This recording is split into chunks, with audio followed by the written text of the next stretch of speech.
Parenting a prodigal over the holidays. That's our topic today, and it's going to be really important as we enter the holidays on how to address prodigal issues. Now, if you've yet to subscribe to our channel, please hit subscribe. If you have a question about this or any of the hundreds of topics that we cover, please just send a question. We'll get to it as soon as possible, so stay tuned.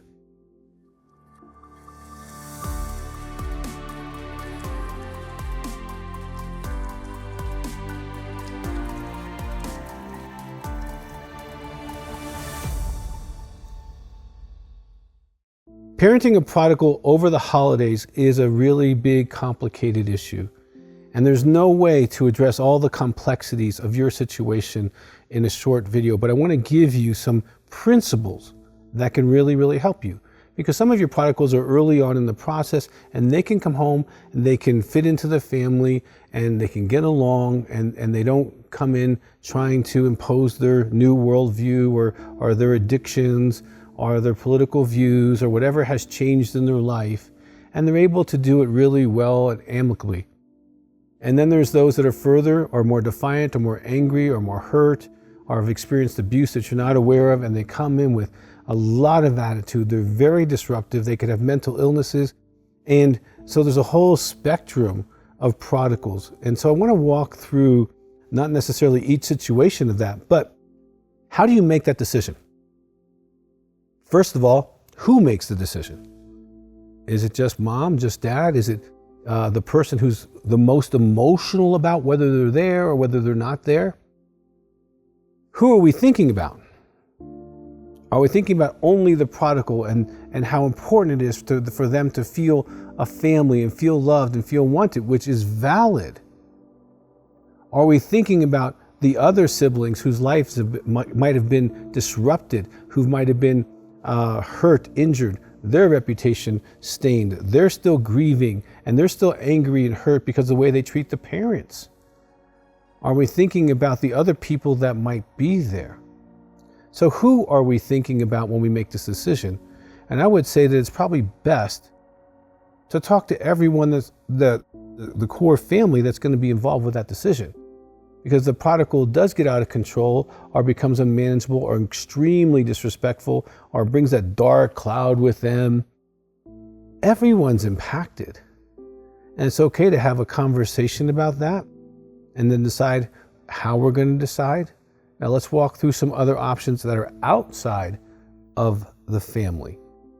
This is where if you're in a parent prodigal group, our Facebook group or a phone group, you can actually be asking these questions specific to your situations to a counselor or to a group inside of your church. If you don't have a prodigal parent group, then go ahead and start one so that these decisions can be aired out. You know, because Charlie acts totally different than Susie, who acts different from Carol, that acts different from Robert. But over the time being in group together, people get to know your child through your stories.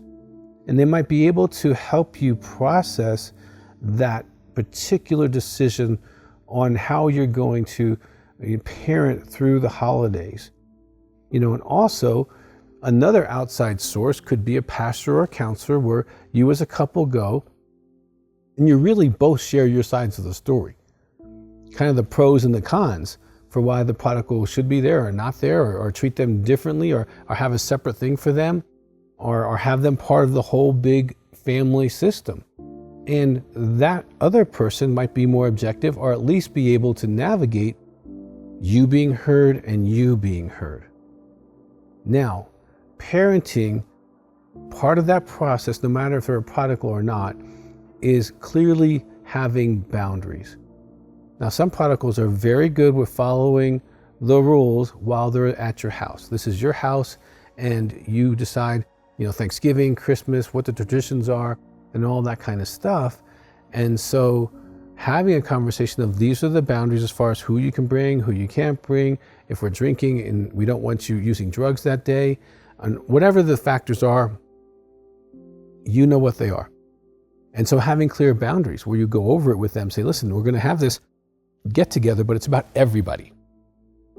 And so everyone kind of agrees on these boundaries, and are you okay with this? And if they're fussing about it, they probably might challenge that during the day or have an attitude. And you might want to suggest that maybe another day of celebrating with them privately might be better. So you have to be really careful, because especially moms are going to talk right to you. You want the whole family together. The picture of being together is sometimes really even more important to some men and women specifically than actually the reality of what's going to happen and how it could really be more harmful than beneficial. And this is a hard conversation to have, because you have to protect everyone in the family, not just one person. And sometimes the image might have to be more what it is in reality. The image of the happy family might not be what you have because of a prodigal.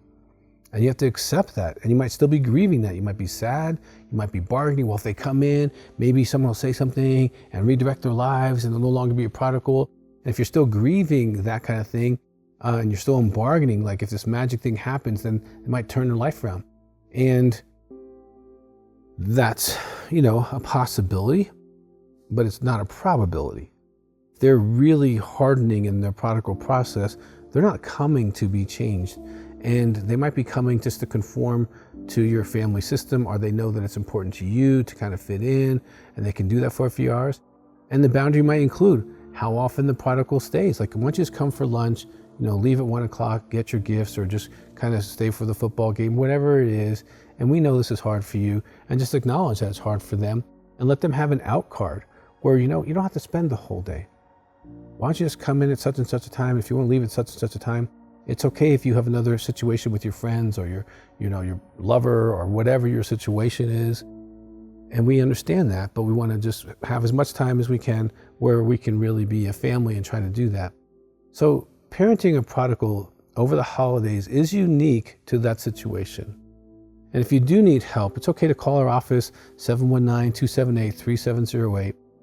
And we have counselors who understand the prodigal process. They've read the book. They understand what you're going through. They understand, oftentimes by their own experience, what you're going through. You don't have to be alone. And I would definitely strongly suggest that you have support for both of you, and that you both agree. And if you can't agree on how this is going to be managed, that you both agree to go to a group or go to a pastor or counselor to get in agreement. Because the one thing the prodigal doesn't need is a divided house to start with, because oftentimes they're manipulative and they'll sense that. You being unified is probably the most important principle in parenting a prodigal over the holidays. You being in agreement is also important for your marriage and important for the family, to know that there is some kind of unity here. And if the prodigal can live within that, that's fantastic. But if they're dynamically just not able to do that, you have to accept that. And they're your child, and you're going to be kind to them. You're going to give them gifts. You're going to do the things you need to do. But even in that process, you need to be in agreement on the gifts. And if they're in addictions, cash is probably not the best idea. Gift cards might be a better idea, where they have to buy something in a store. So you have to think through these things, but you need to think through them together. My heart, it's really burdened during the holidays for those who that chair's empty or that chair's disruptive. This is not a win-win situation. It's not even a win-lose situation. When you have a prodigal, the holidays are a lose-lose situation, because they're not all in. They're not following the Father. They're not necessarily in agreement with your family traditions. And so it's a lose-lose. And you have to really evaluate the whole family and decide how you're going to lose, how you're going to walk through this particular season. And remember, this might be years or decades, and I'm not speaking death on it. I'm just saying, I've known thousands of prodigals, and sometimes it takes decades for them to figure it out. Now, I hope that's not your situation. But if it is, you kind of have to work together as a team. And if you're a single mom or a single dad, and or you're widowed or divorced, it makes it even more complicated how you're going to do the holidays. So I would definitely seek some support, seek some counsel if you need it, so that you can feel like you did the best you could. And it may not turn out well anyway, but it's not going to necessarily be your fault. And it's not going to be that there wasn't some intentionality to try to make it go well. But if it's just let them show up and do whatever they do, There's no intentionality, and ultimately as the parents, you're going to be blamed for not protecting the family. So it's better to be proactive and have support and be able to do that and be able to let the prodigal exit with as much grace as possible, even if that means you drive them to a hotel and let them stay there. However you manage it, be in agreement, get help, get support, and I hope you have a great holiday regardless of your prodigal.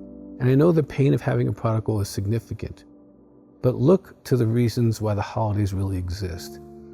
Whatever the holiday is that you're considering, it's not about that one child. It's really not. It's about being thankful. It's about celebrating Christ's birth or his resurrection. It's about whatever that holiday is about. Okay, even July 4th, it's about celebrating our freedom. And let the holiday be about what the holiday is about. Now, if you have yet to subscribe to our channel, please do that. If you have a question about this or anything else on your heart, go ahead and put it in the little box there. We get to those as soon as possible every weekday, and we appreciate you. So until we see each other again or we talk to each other again, have a good holiday as much as possible.